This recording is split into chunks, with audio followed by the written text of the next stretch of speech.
Shalom. I would like to give all reverence, due benevolence, worship, honor, praise, and glory unto the Most High God, whose name is Yahweh, and His only begotten Son, whose name is Yahweh Shai. This exhortation is for Israelites waking up to their heritage and their identity according to the scriptures. Speaking to you so-called blacks, Hispanics, and Native Americans whose fathers consider themselves to be of those races. Your true nationality, according to the Bible, is an Israelite descending from one of the 12 sons of Israel.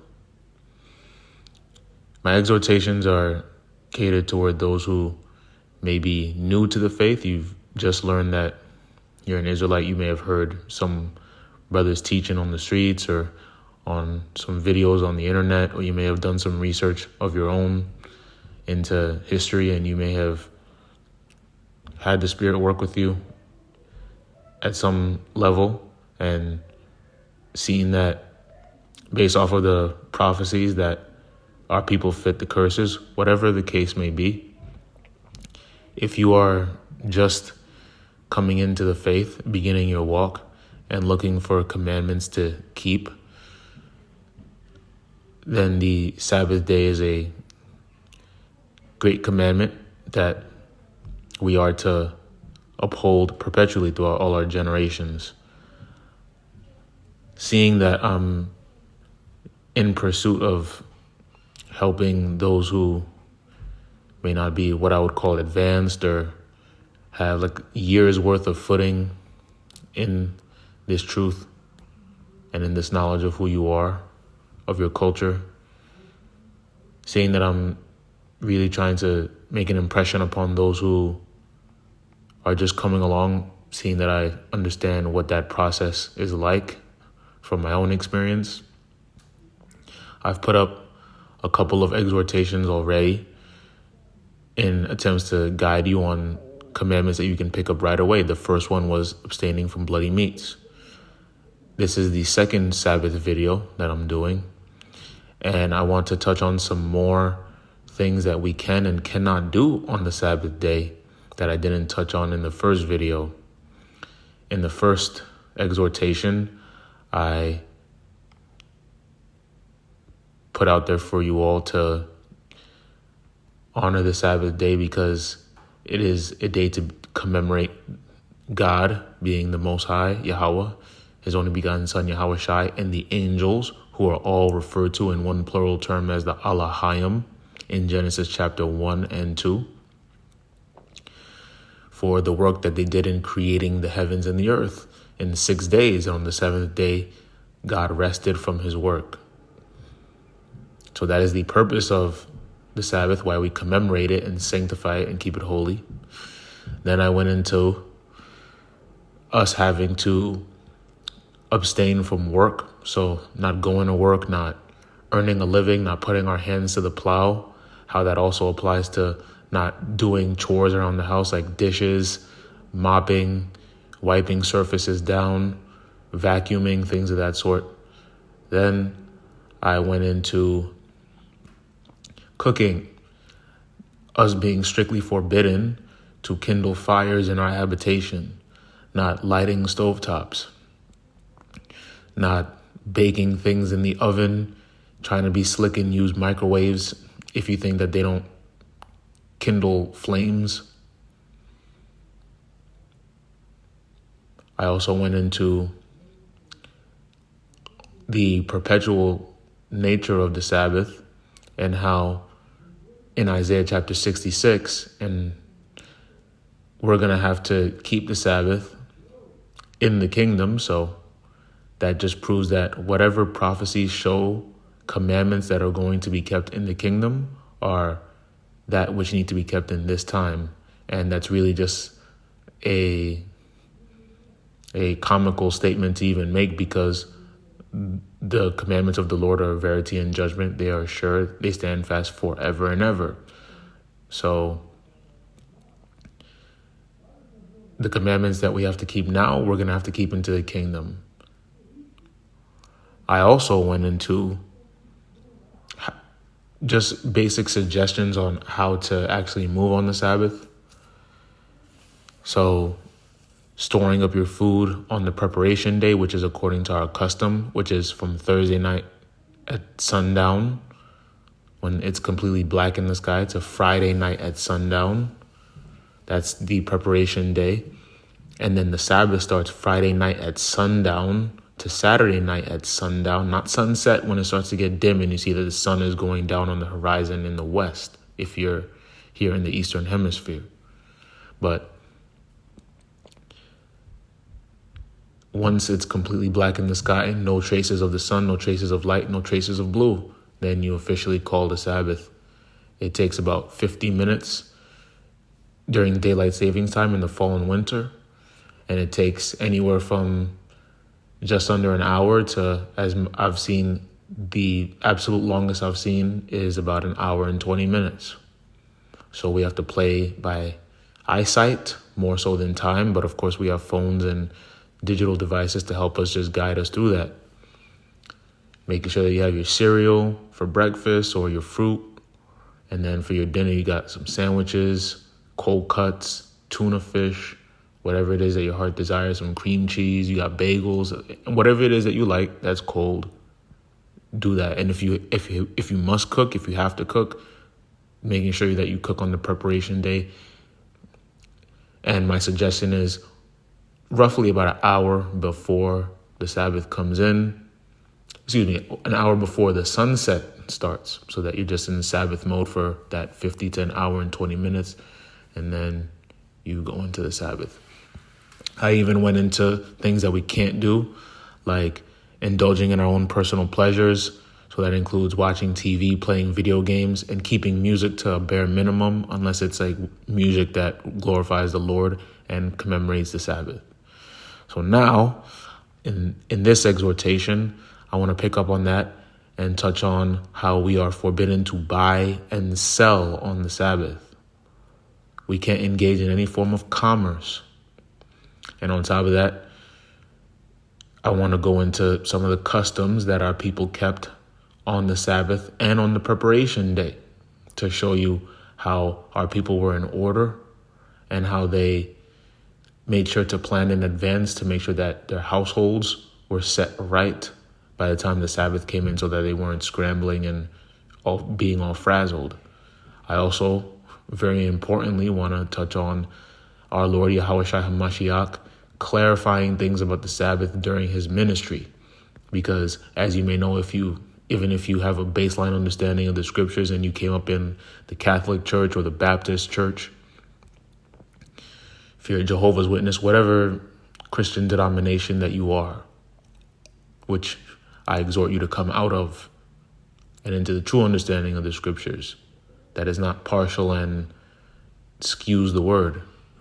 Our Lord gave some clarity onto the Sabbath because the Pharisees and Sadducees would accuse him of violating the Sabbath day based off of some of the actions that he took. So without further ado, I'll get into the book of Deuteronomy chapter 5, and I'll just reiterate the Sabbath day as it is told in Deuteronomy. The word Deuteronomy just means a second telling of events, a second telling of the law, because it pretty much takes everything that's in Genesis, Exodus, Leviticus, and Numbers, and puts it into a compendium in Deuteronomy. That prefix deutero means secondary or second. So this is Deuteronomy chapter 5 and verse number 12. It says, "Keep the Sabbath day to sanctify it, as the Lord thy God hath commanded thee. 6 days thou shalt labor and do all thy work, but the seventh day is the Sabbath of the Lord thy God. In it thou shalt do no work, thou nor thy son, nor thy daughter, nor thy manservant, nor thy maidservant, nor thine ox, nor thine ass, nor any of thy cattle, nor thy stranger that is within thy gates, that thy manservant and thy maidservant may rest as well as thou. And remember that thou wast a servant in the land of Egypt, and that the Lord thy God brought thee out thence through a mighty hand and by a stretched out arm. Therefore the Lord thy God commanded thee to keep the Sabbath day." So that's something new that was not touched on in the first exhortation. We are supposed to constantly bring into remembrance our first captivity in the land of Egypt under Pharaoh. Why is that? Because we were made to serve hard bondage for 430 years, which you can cross-reference and precept in the book of Exodus, chapter 12 and verse 40. And so when the Lord brought us out of that hard bondage where we weren't able to keep the Sabbath, where we were made to gather straw and provender to make bricks, and did back-breaking work for the Egyptians, for a base people who are well beneath us. We're supposed to remember that, and even to a great extent as we are in captivity in Egypt today. Because once you get into the mysteries of the scriptures, you'll understand that Egypt is just a code word for the United States of America today. But as we get into some prophecy down the line, we'll get into how Egypt, Babylon, all of these ancient empires are all likened unto the United States as the prophets foretold events that would be taking place today. So we may not have shackles on our feet, but we are in captivity today. So we're supposed to remember our former captivity and how we were delivered and set our sights upon the deliverance from this current captivity, which will bring in the first dominion, our kingdom under Yahushua HaMashiach, our king, that will never be abolished. So that's another thing to meditate on the Sabbath. Not just that it commemorates the creation, but our deliverance from Egypt. Moving on, this is the book of Amos, chapter 8 and verse 5. It says, or I'll start up at verse 4. It says, "Hear this, O ye that swallow up the needy, even to make the poor of the land to fail, saying, when will the new moon be gone, that we may sell corn, and the Sabbath, that we may set forth wheat, making the ephah small and the shekel great, and falsifying the balances by deceit." Verse 6, "that we may buy the poor for silver and the needy for a pair of shoes, and sell the refuse of the wheat." Verse 7, "the Lord hath sworn by the excellency of Jacob, surely I will never forget any of their works," because that is iniquity. The Lord is giving an account through the mouth of the prophet Amos of the iniquitous practices that men, greedy men who worshipped mammon, which is money, would take on the Sabbath day. When they're supposed to be resting, they would instead say within their hearts, "Man, when is the Sabbath gonna be over, man? I'm trying to get to the bag. I'm trying to get to the money." That's what that means when it says, "When will the new moon be gone, that we may sell corn, and the Sabbath, that we may set forth wheat?" They're like, "Man, I'm not trying to take a day off on the Sabbath day." They're antsy, they're impatient. They're like, "When's the Sabbath gonna be over? I got money to make. I got mouths to feed." And on top of that, it says, "making the ephah small and the shekel great, and falsifying the balances by deceit." So another commandment that we are required to keep is that we can't have a bag of diverse measures and diverse weights. Why is that? Because during that time, men who would sell goods in the marketplace would have to weigh, or if that was how they conducted commerce, they would weigh the produce or the whatever the amount it was on a scale, and they would use those weights to balance out the scale to be able to deduce the prices that they would then charge to their customers. So if you had diverse weights in your bag, you could falsify the balances so that you could charge people more than they had to pay. It's very slick. It's very evil, because we're not supposed to cheat our brethren. So all that to say, on the Sabbath day, we cannot buy and we cannot sell. And the Most High is very angry with those who engage in commerce on the Sabbath day. So if you're someone who has to work on the Sabbath day, which is something I touched on in the previous video, if you have a job where you're required to work Friday nights or all throughout Saturday, then while I do not advise by any means for you to up and quit your job just abruptly, even though it would be wise if you can, If you're in an industry where you can just pick up another job, like you doing delivery, for example, or construction, if you can pick up another job that pays around the same, you don't have to reduce the amount of money you're making to get a job that will allow you a more flexible schedule or that will allow you to just take off the Sabbath, then that would be wise. But again, keep your job because you have to feed your family, you have to feed yourself. That's where money comes into play. That's the fine line drawn in the sand. Don't be greedy. And if you're working 5 days a week and get the Sabbath off, say, oh, I can get a 6th day to just add more money to my bank account. That's evil. But we have to go to work. We have to do what we have to do in this captivity. The Most High tells us in the scriptures, I believe it's in the book of Jeremiah, he commanded Israel to serve the king of Babylon, because Israel did not want to subject themselves unto their new captors, because the Babylonians took over after the Assyrians. But the Lord was like, if you serve the Babylonians, it'll be well with you.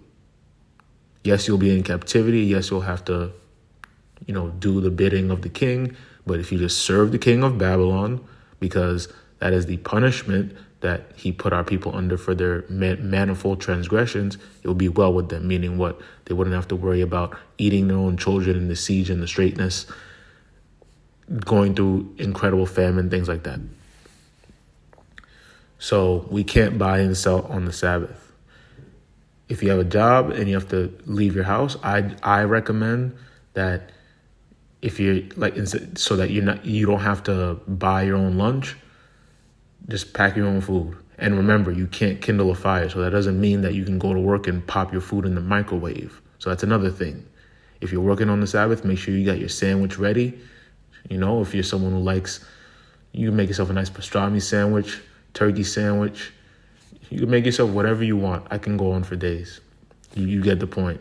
Get your favorite beverages, all that. No coffee on the Sabbath. Don't think you can pull up to the office and hit the coffee maker. Same thing.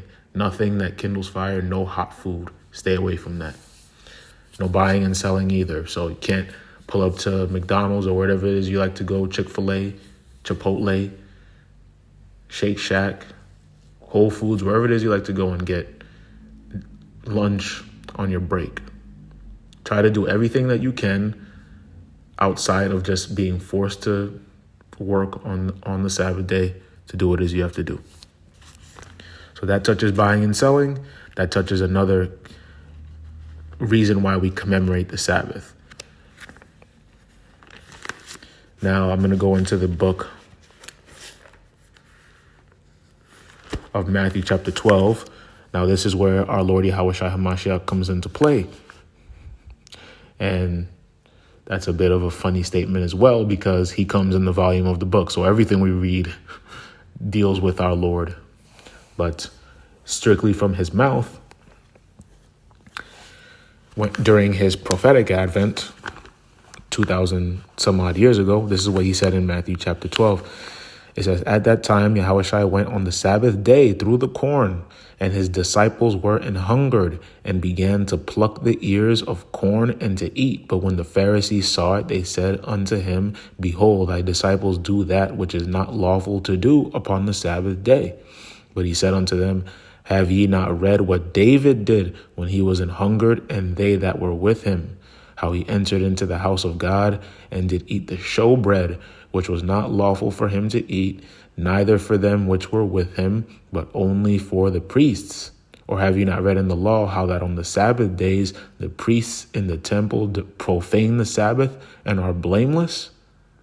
But I say unto you that in this place is one greater than the temple. Why is that? Because when you read the accounts of David in 1st and 2nd Samuel, and partially in 1st Kings as well as in 1st Chronicles, you'll read that there was a time when David was in great distress, when he was on the run from Saul, and he approached a priest. Let me see if I can actually get that account really quickly, because David was on the run, and as he obtained the sword of Goliath, he was also given showbread from the priest that he encountered to sustain him. Let me see. if I can get that precept instead of just paraphrasing. If not, just paraphrase and exhort you to read that account on your own time. But the point is, David ate of the showbread, and that's not lawful because the showbread was only supposed to be eaten by the priests. And on top of that, the sacrifice that was supposed to be made on the Sabbath day required the priest to kindle a fire. So I previously just mentioned that you can't kindle a fire in your habitation, nor can you leave your house to go start a fire elsewhere. Can't create bonfires on the beach. You can't do any of these things. But the commandments require that there would be a sacrifice on the Sabbath. The priest would have to administer sacrifice on the Sabbath.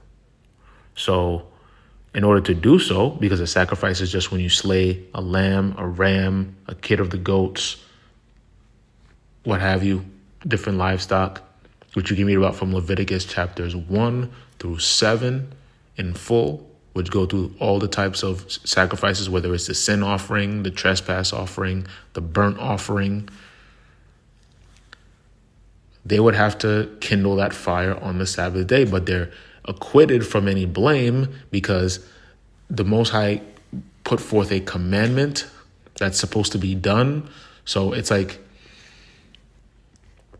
your father saying you're grounded, you can't watch any TV, but the presidential debate's on and he knows that you have to watch the debate in order to do some type of like response for school or whatever it is. So he'll say, okay, just come watch the debate, but you're not going to watch your favorite sport. You're not going to watch your favorite cartoon, whatever it is. Or speaking, I'm assuming I'm speaking to those of you who are a bit older, but even if you're younger and, you're into cartoons, whatever it is, whatever you like to enjoy on TV, you get the point. It's an exception that needs to be made because it's something that needs to be done. It's a necessity, and it's more so than anything else, just what the Lord commanded. So Yahweh Shai is telling us here in Matthew chapter 12 that the Pharisees were being too stringent and accusatory with the way in which they were looking to nitpick those who may have been transgressing on the Sabbath. But let's continue and see what he said going on. This is verse 7. It says, "But if ye had known what this meaneth, I will have mercy and not sacrifice, ye would not have condemned the guiltless, for the Son of Man is Lord even of the Sabbath day." Yahweh Shai HaMashiach is the Lord of the Sabbath day because we're supposed to walk in his footsteps and we're supposed to reverence his priesthood and understand that the works that he did on the Sabbath day were to impact the lives of others, to do good on the Sabbath day. And that's what he closes off with in this chapter. I'll just jump down to verse 10. It says, "And behold, there was a man which had his hand withered, and they asked him, saying, Is it lawful to heal on the Sabbath days, that they might accuse him? And he said unto them, What man shall there be among you that shall have one sheep, and if it fall into a pit on the Sabbath day, will he not lay hold on it and lift it out? How much then is a man better than a sheep? Wherefore it is lawful to do well on the Sabbath days. Then saith he to the man, Stretch forth thine hand. And he stretched it forth, and it was restored whole, like as the other. Then the Pharisees went out and held a council against him, how they might destroy him." So the Pharisees were filled with envy and malice because they didn't like the fact that erroneously they felt like he was transgressing the law of Moses, but also they didn't like the fact that he was developing such a huge following because of the great works that he was doing. So at every point they were trying to catch him slipping up, and they just couldn't. And he would confound them over and over and over again and condemn them as well for being hypocrites, because they themselves would command others to do things and they wouldn't do them themselves, and they would heap upon men things that were grievous to be borne. All that to say, it's lawful to do well on the Sabbath. If by any means you have the power and ability to heal someone on the Sabbath, and this may not be strictly from like a spiritual power standpoint, since we're waiting for that power to be imparted upon men patiently. But if you can heal and do well on the Sabbath day, then do well on the Sabbath day. Read the Gospels, understand the nuance that comes with that. That doesn't mean go to, I don't know, whatever restaurant it is that you can get like a bunch of food in wholesale and spend like $300 and just go feed everybody in your neighborhood. It's not wise, because you're buying and selling. You're also suffering others to commit sin because they're now having to cook and kindle a fire on the Sabbath day. It's just a world of iniquity. That's not necessarily what that means. Do well on the Sabbath day. Take the account of him saying men would gather their sheep out of pits on the Sabbath days. Why? Because it is lawful to leave your house on the Sabbath. When we read in Exodus 16, it told us, let no man leave his place on the Sabbath. So you may think, okay, I can't leave my domicile on the Sabbath day. But there was a custom in Israel where our people would go into the temple on the Sabbath day to exhort one another, to preach the word, to keep each other's spirits up, to sharpen their swords, to commemorate the Lord. That brings me to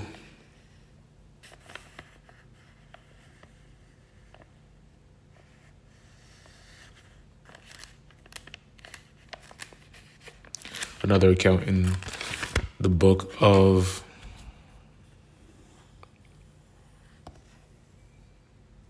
Luke chapter 14 and verse number 1. It says, and it came to pass as he went into the house of one of the chief Pharisees to eat bread on the Sabbath day, that they watched him. And behold, there was a certain man before him which had the dropsy. And Yahushua answering spake unto the lawyers and Pharisees, saying, is it lawful to heal on the Sabbath day? So now he's asking them a rhetorical question.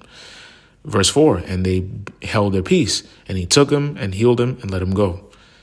And answered them, saying, which of you shall have an ass or an ox fallen into a pit, and will not straightway pull him out on the Sabbath day? And they could not answer him again these things. And he put forth a parable to those which were hidden, to those which were bidden, when he marked how they chose out the chief rooms, saying unto them, when thou art bidden of any man to a wedding, sit not down in the highest room, lest a more honorable man than thou be bidden of him. And he that bade thee and him come and say to thee, give this man place, and thou begin with shame to take the lowest room. But when thou art bidden, go and sit down in the lowest room, that when he that bade thee cometh, he may say unto thee, friend, go up higher. Then shalt thou have worship in the presence of them that sit at meat with thee. For whoever exalteth himself shall be abased, and he that humbleth himself shall be exalted. So that's going a little bit off into a tangent, but the Lord was exhorting his people to be humble. And that's something that the Pharisees did not exude through their behaviors and through their ministrations.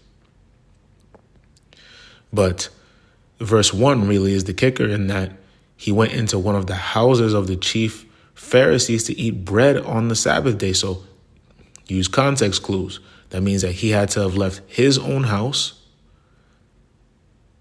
to go to the house of the Pharisee to eat bread. Again, bread, you can have cold bread on the Sabbath day. And in verse 2 it says, and still in verse 1, it says that they watched him. So I just mentioned how the Pharisees were currently on his case trying to catch him slipping. So notice, they weren't watching him from the time he left his house. So that as soon as he crossed that threshold, they would say to him, you violated the Sabbath because you left your house. They were watching him once he came into the chief Pharisee's house to see what he would do, if he would heal.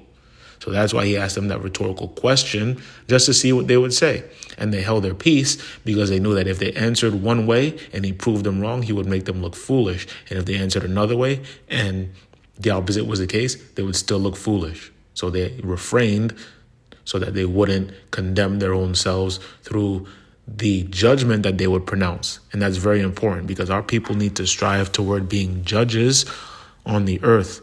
And in order to be a judge, you need to have a sound understanding of what it is that you grasp so that you can judge according to your own level of understanding. Everybody comes along differently. There are some men who can read the scriptures in a year and a half and put it to memory and increase in the faith at a rapid rate. And there are others who may need a few years to constantly study and build their faith. Everybody's walk is different. Everybody's walk is different. But once you seriously and continually take a position to judge others, that's not to say that you can't be admonished by the Lord. The Lord admonished Peter, he admonished Paul. But it's to say, if you're judging and you're doing something different, that makes you a hypocrite. It's just like if you in the world try to accuse someone for being a thief and then you're stealing, you're a hypocrite. So that's what the Lord was exhorting. All that to say, you can leave your house on the Sabbath day. And there was customs among our people in which they would go out to the temple, as I previously mentioned, to worship.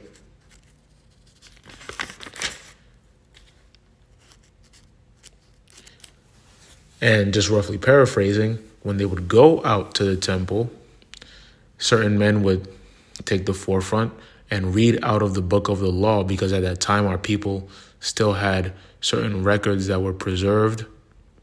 Ezra the scribe during the Medo-Persian captivity had written books of the law. He had scribed the precepts, and our people were able to retain the word even though the temple was destroyed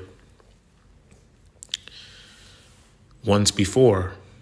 That was during the time of the second temple when Yahushua delivered his ministry. So our people would go into the temple. Again, it means you can leave your house, and they would congregate together because this would allow them to build each other up. And again, just like in today's time, people had to work. So the Sabbath was also a day where they could take off from work and see one another and just enjoy each other's company in righteousness. So that's what that's speaking about there. And I want to see if I can pull up another precept before I close out.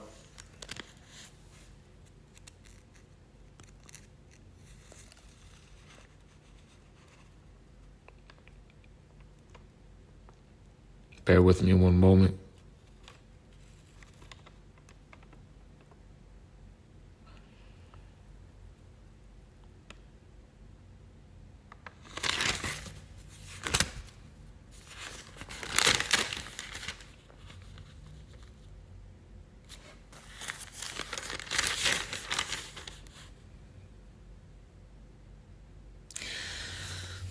This is Leviticus chapter 23 and verse 1. It says, "And the Lord spake unto Moses, saying, Speak unto the children of Israel, and say unto them concerning the feasts of the Lord, which ye shall proclaim to be holy convocations.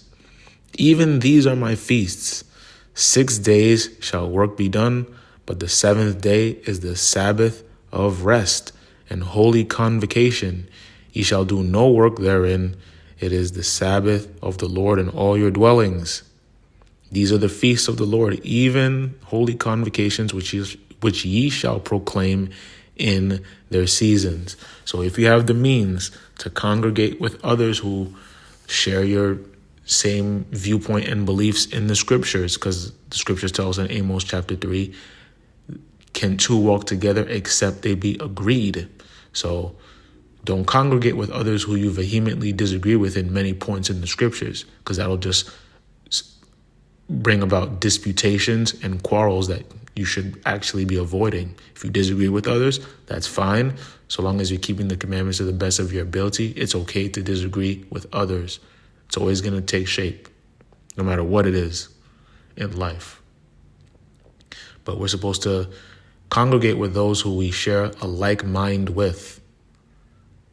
And in captivity, being able to trust and find people who walk in accordance with you is a bit of a task, but there are ways in which you can congregate. You can try to bring your family members or friends along. You can join a congregation or a ministry where our people are executing the law in order and in righteousness. You can do those things. And it says that on top of it being a holy convocation, it's also a set feast. So it's good to eat your favorite foods on the Sabbath, your favorite cold foods on the Sabbath. If you have a favorite sandwich that you really love, you can eat that.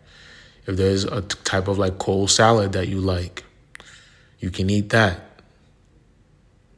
You can make it special. You can jazz it up. You know, you may have like a regular, just a peanut butter sandwich on the weekdays, or like a turkey sandwich with some cheese on the weekdays. But on the Sabbath day, you may get your favorite pastrami sandwich with a bunch of different toppings, if you have the means to do so.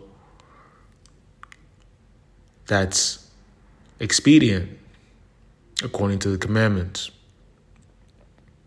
Whatever it is that your soul desires.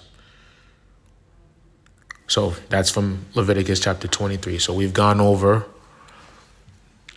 leaving your house on the Sabbath day to congregate, to go to the temple, customs, our Lord Yahushua clearing the air on several matters about the Sabbath day, what's lawful to and not to do, condemning the Pharisees for their overzealousness of the law and hypocrisy. We've gone over buying and selling, that you can't do any commerce on the Sabbath day. So that touches on the law and the Sabbath in great detail.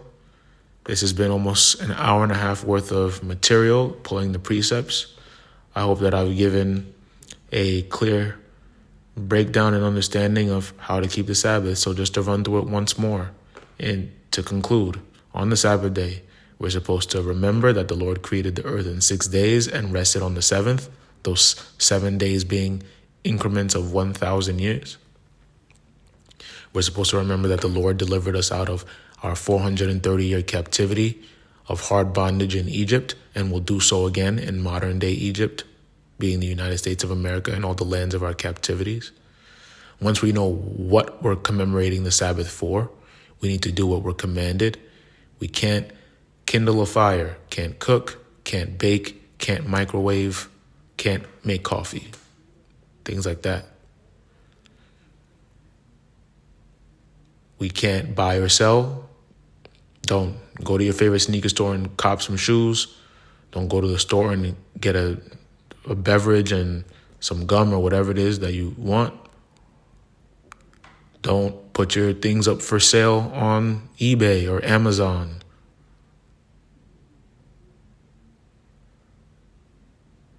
Can't work. If you have the means to take a day off from Friday night at sundown to Saturday night at sundown, do so. We've gone over when the Sabbath day is. Friday night at sundown when it's fully black in the sky to Saturday night at sundown. We've gone over the preparation day, making sure your house is in order. Take your trash out. Make sure you clean up after yourself. Prepare your food so that you don't have crumbs and a bunch of nonsense everywhere around your house. If that's what you so choose. I mean, if that doesn't bother you, then by all means, but it's just wise to prepare on the Sabbath day. And we've gone over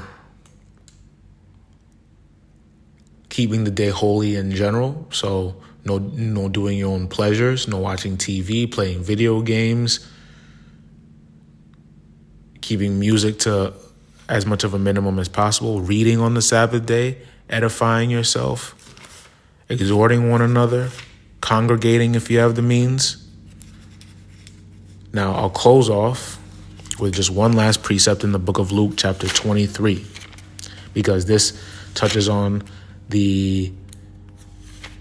how we're supposed to keep the preparation day, which is from Thursday at sundown to Friday at sundown. This is immediately after our Lord was crucified. I'll just start at verse 53. This is speaking of Joseph of Arimathea, and then it's talking about women who beheld his body in the sepulcher, and let's see what they did. So Luke chapter 23 and verse 53, it says, "And he took it down and wrapped it in linen and laid it in a sepulcher that was hewn in stone, wherein never man before was laid. And that day was the preparation, and the Sabbath drew on. And the women also which came with him from Galilee followed after, and beheld the sepulchre, and how his body was laid. And they returned and prepared spices and ointments, and rested the Sabbath day according to the commandment." So anyone who's trying to beguile you to say that we can't, or we shouldn't, or we don't have to keep a Sabbath day anymore is lying to you, to your face, through their teeth. Again, the commandments of the Lord, they never are abolished. So the women on that preparation day, they understood that by the time that sun goes down, but really by the time that sun is like setting, they need to have their households in order. So when they returned, they did what? They prepared spices and ointments. Why? Because back then, many of our people had to do things manually by their hands. There weren't factories and mass distributors. So if you wanted your own spices or your own ointments, a lot of times you had to make that yourself. But you can't put your hand to the tool, to the mortar and pestle to grind your own spices or whatever tools it is that you make ointments. I'm not super savvy on ointment making, but that's something that you can research if you're interested in. They had to do all these things so that they're not cleaning up after those tools when they're done, that they're not putting their hand to the plow on the Sabbath day and working, and so that they can enjoy those ointments on the Sabbath. Because, you can anoint yourself on the Sabbath. Just because you can't clean your crib doesn't mean that you can't take a shower. Make sure you're clean and orderly. And you can adorn yourself with those ointments, which in modern time, just put lotion on, cream on, ointment itself, whatever ointments you like, fragrances, and then spices too. Because if you want some flavor in your food, you put them spices on. So keep the preparation day. Make sure that you're getting your household in order on the preparation. So meditate upon these precepts. Understand that transgressing the Sabbath is a sin unto death. So if you transgress and you do these things from Friday night to Saturday night sundown, then the Lord may call your number. Again, I deeply exhort you to make these changes in your life. It'll work toward the reformation of your spirit, building a greater connection with you and the Most High God, who is our God and our God only. Speaking to you Blacks, Hispanics, and Native American Indians who may feel as though you're worthless in society and that your image has been caricaturized. The God of this earth is your God. And the only reason why you've fallen from a state of heaven unto the earth is because our forefathers and we have transgressed his law. So it's time to turn back. Keep the Sabbath day. With that, I say, Shalom, Israel. Shalom.